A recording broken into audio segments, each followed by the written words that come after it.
Olá, meu irmão e minha irmã, seja bem-vindo, seja bem-vinda à nossa reflexão da palavra de hoje. Deus abençoe você, que bom que estamos juntos mais uma vez, nessa constância de cada vez mais nos aproximarmos da presença do Senhor, porque o que mais queremos é isso, é conhecer a vontade do Senhor através aí da sua palavra. Que você possa compartilhar essa reflexão para as pessoas que você conhece, você aproveita e se inscreva aqui no canal se você ainda não é inscrito, coloque um like e também possa ativar aí as notificações desse sininho para que você receba sempre quando nós postarmos um vídeo novo. A gente está sempre colocando novidades aqui no nosso canal. O evangelho de hoje é o evangelho de Mateus capítulo 12, versículo 46 a 50, que foi o mesmo evangelho que foi lido no dia de Nossa Senhora do Carmo, alguns dias atrás. Então, nós vamos mergulhar em uma outra reflexão, um pouco diferente daquilo que a gente fez naquele dia. Tá? Se você quiser conhecer um pouco, é só ir no nosso canal aqui, no Evangelho da Reflexão do Dia, onde está escrito Nossa Senhora do Carmo. A gente fala um pouco também mais desse Evangelho. Bom, aqui nós temos aquela situação que a família, a mãe e a família de Jesus estavam lá fora, querendo falar com ele, e Jesus estava dentro de um lugar ensinando, né? Ele estava falando para as multidões e as pessoas estavam do lado de fora.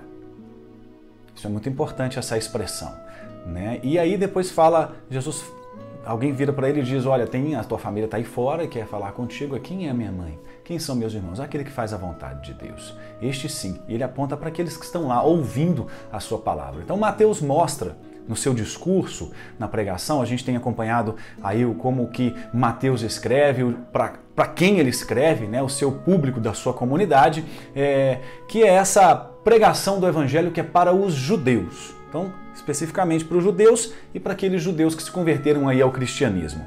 Bom, Jesus mesmo fala em Mateus, em outro capítulo, ide primeiro as ovelhas perdidas da casa de Israel. Jesus disse quando ele enviou ali os discípulos. Mas Mateus também cita Jesus falando ali de Isaías, e Jesus falando do Antigo Testamento, quando ele fala dos ninivitas que eram pagãos e se converteram, quando ele fala também da rainha do sul, quando ele cita lá o rei Salomão, que essa rainha veio para admirar ali, que era uma pagã também, que veio admirar ali Salomão.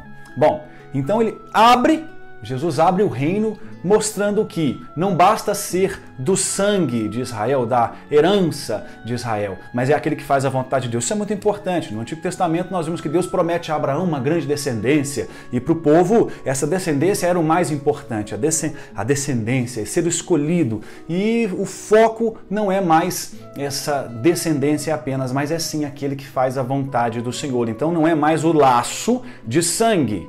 Então, nós trazemos uma informação importante. Bom, então Jesus salienta que o sangue não é mais importante para gerar um povo de Deus, mas sim quem faz a vontade. Então eu e você, meu irmão, podemos ser esse povo de Deus se nós fizermos a vontade do Senhor. Bom, nós seres humanos, nós somos gregários. Nós somos muito apegados a círculos humanos, a grupos. Ser gregário, por isso a gente fala congregação, por isso a gente fala congregar. Nós temos essa necessidade de nos identificar com aquelas pessoas que seguem a mesma linha, que pensam parecido e a gente gosta de formar grupos. Nós somos assim por natureza, né?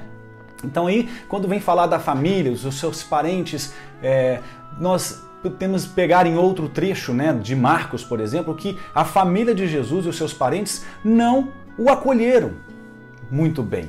Eles não entenderam muitas vezes. Eles até pensavam que Jesus estava louco. Se você pegar em Marcos capítulo 3, versículo 21, diz assim, quando os familiares de Jesus tomaram conhecimento do que estava acontecendo, partiram para forçá-lo a voltar, pois comentavam, ele perdeu o juízo.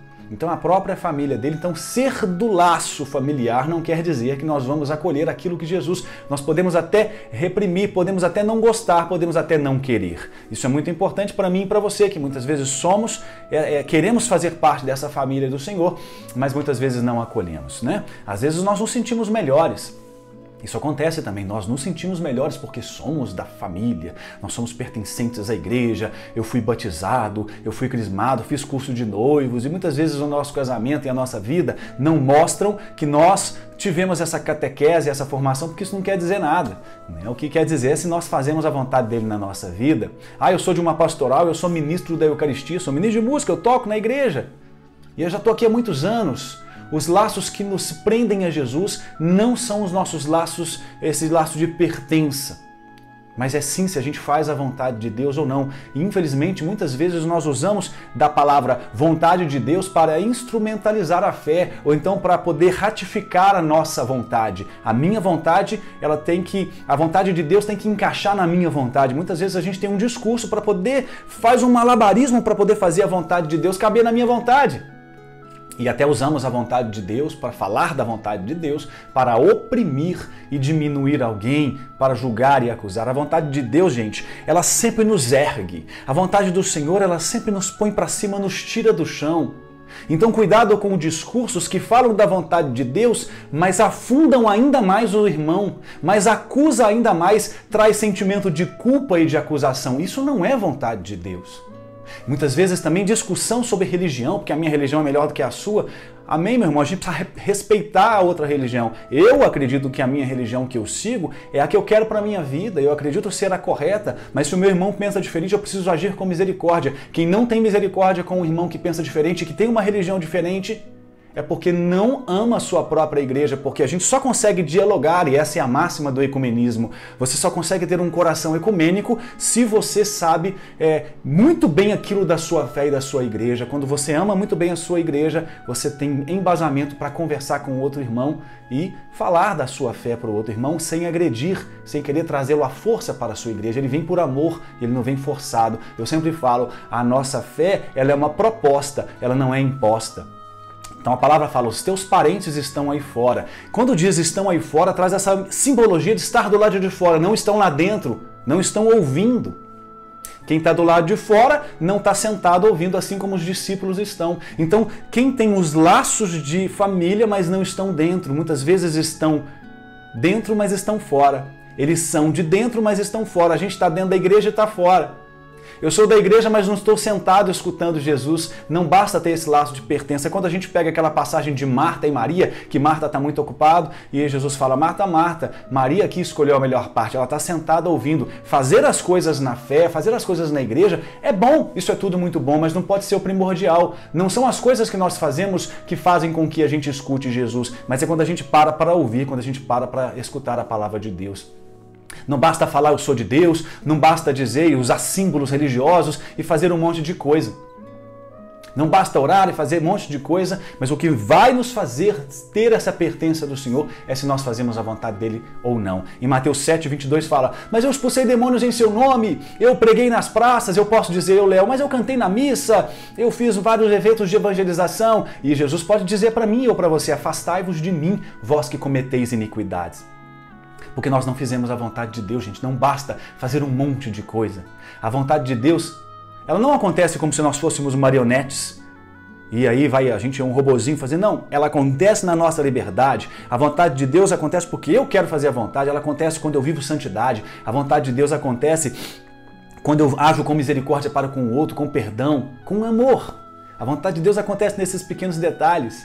Claro, quando eu prego também, mas a pregação é uma das coisas que eu faço. O mais importante é fazer a vontade de Deus. Não há intimidade maior do que irmos além dos laços de pertença. Ah, eu sou católico. Ah, eu sou isso. Não. Quando a gente vai além disso, a gente sim está fazendo a vontade de Deus. Isso é intimidade. É a intimidade além das aparências. É a intimidade além do título. É a intimidade além dos laços. Então vamos pedir neste dia de hoje que Maria nos ensine, porque ela sim foi a que mais soube fazer a vontade de Deus.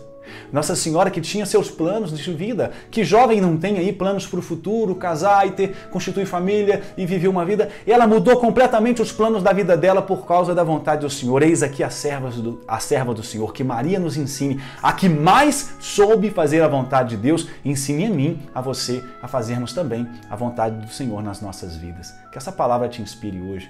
Que Deus te abençoe. Nós nos encontramos na próxima.